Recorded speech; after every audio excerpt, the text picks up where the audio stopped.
తోలు తీయడమే కాదు నాలుక కోస్తం అధ్యక్ష. తోలు తీయడమే కాదు నాలుక కోస్తం అధ్యక్ష.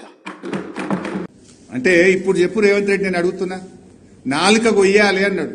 నేను అడుగుతున్నా రేవంత్ రెడ్డి, నువ్వు ఇంత అసెంబ్లీలో అబద్దాలు మాట్లాడి యావత్ శాసనసభ వ్యవస్థను తప్పుదో పట్టించిన నీ నాలుక కొయ్యాలనా, ఎవరి నాలుక కొయ్యాలనో చెప్పు రేవంత్ రెడ్డి అని నేను అడుగుతా ఉన్నా.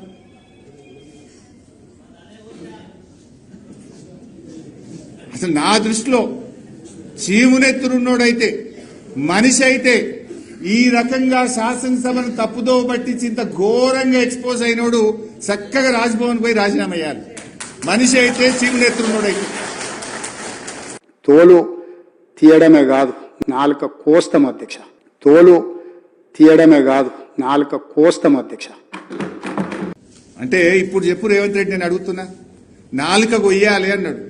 నేను అడుగుతున్నా రేవంత్ రెడ్డి, నువ్వు ఇంత అసెంబ్లీలో అబద్దాలు మాట్లాడి యావత్ శాసనసభ వ్యవస్థను తప్పుదో పట్టించిన నీ నాలుక కొయ్యాలనా, ఎవరి నాలుక కొయ్యాలనో చెప్పు రేవంత్ రెడ్డి అని నేను అడుగుతా ఉన్నా.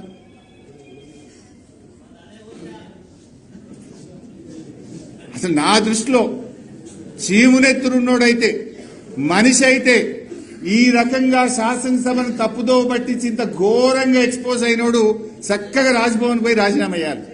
మనిషి అయితే, చీమునెత్తురున్నోడైతే.